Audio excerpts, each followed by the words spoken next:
Bismillah, walhamdulillah, wassalatu wassalamu ala rasulillah. Il convient que la femme fasse preuve de modestie et qu'elle se rappelle qu'observer le bon comportement envers son époux est d'abord et avant tout un acte d'adoration à l'égard de Allah Ta'ala. Également, il est tout aussi important que l'homme se rappelle qu'il peut s'élever en degré s'il agit en bien envers son épouse par adoration à Allah. La croyante accomplie, connaisseuse de sa religion et consciente de la réalité de cette vie ainsi que celle de l'au-delà, verra en ce conseil un rappel bénéfique, utile, apaisant, qui éduque la nafs, l'être, et qui soigne le cœur des maladies qu'il pourrait contenir. Et ici faites attention. Rappelez-vous que ce qui a causé la sortie de Shaitan du paradis, c'est sa rébellion à l'égard de Allah dont l'origine était sans nul doute l'orgueil et la jalousie. N'oubliez pas que Allah est Al-Hakim, celui qui crée toutes choses selon une sagesse, et que ses lois sont parfaites, exemptes d'injustice. Il se peut qu'à cause du caractère, de l'éducation, de la faiblesse du cœur ou du manque de crainte à l'égard de Allah, certaines personnes soient choquées à l'entente de certains jugements islamiques. Que la personne fasse alors preuve de soumission et de recul lillahi ta'ala en s'empêchant de se laisser envahir par ses passions, comme à l'exemple de Iblis, le diable. La personne doit avoir présent dans son cœur et dans son fort intérieur que la loi de l'islam n'a pas de défaut, mais que c'est elle qui en est affectée. Qu'elle sache que le remède, c'est l'apprentissage de la science de la religion, la remise en cause de soi, la satisfaction et la soumission envers son Seigneur, et aussi la toute confiance, at-tawakkul, en ce que Allah Ta'ala a décrété pour ses créatures, et elle sera parmi ses esclaves contentée, satisfaite et dévouée, insha'Allah.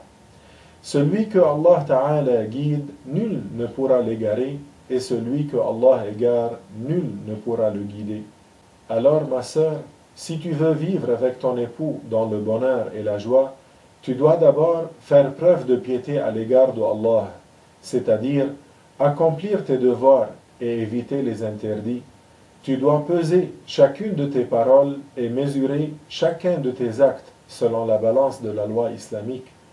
Tiens-toi en compagnie des meilleurs gens, ceux qui te donneront le bon conseil et ceux qui ne font pas preuve d'hypocrisie envers toi. Ne te tiens pas en compagnie de ceux qui, si tu leur tournes le dos, ils se retournent contre toi et font ta médisance, qui se réjouissent si tu es en dispute avec ton mari ou s'il te divorce. Attache-toi à la piété à l'égard de Allah et le bon comportement, car ce sont la base du bonheur.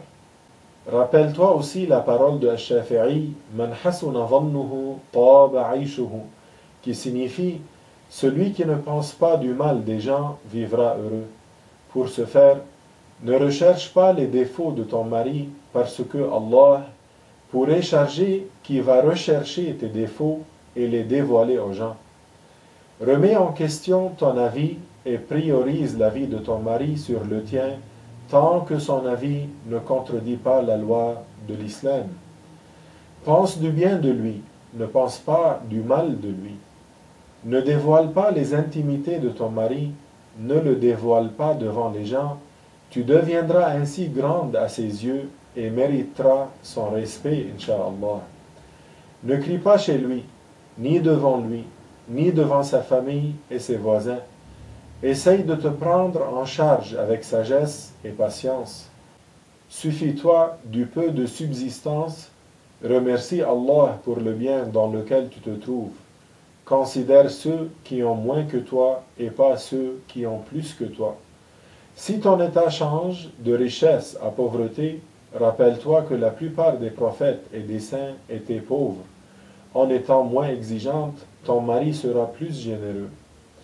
Attache-toi à l'excellence de comportement, car cela remplit la maison de bien et de sérénité. Ne nuis pas à ton mari, donne-lui le conseil et patiente avec lui lors de l'épreuve et de la difficulté. Tu deviendras éminente à ses yeux, et son amour pour toi n'en sera que plus grand. Sois une aide pour lui dans les moments difficiles et ne sois pas une aide contre lui. Facilite-lui les charges et ne les augmente pas sur lui.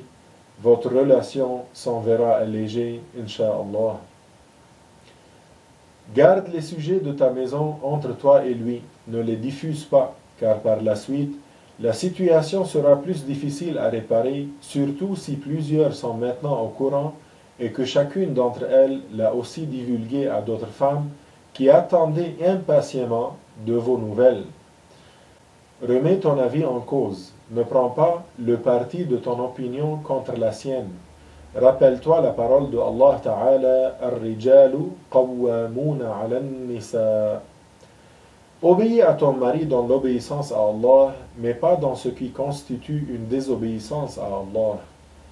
Garde-toi de renier les bienfaits de ton mari. Qu'il ait mal agi envers toi une fois ou plus ne doit pas te faire oublier tout le reste du bien qu'il a accompli pour toi. Renier ses bienfaits est grave. Elle cause notamment le bris du cœur. D'ailleurs, c'est un péché qui cause l'entrée en enfer pour beaucoup de femmes.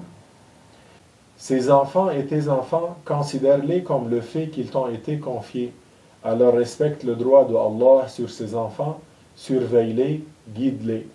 Éduque-les en les éloignant de ce qui peut les corrompre. Éloigne-les de la mauvaise compagnie, des mauvais amis qui lui enseigneront le mal et la perversité. Habitue-les à la compagnie des bons, ceux qui leur rappellent l'au-delà.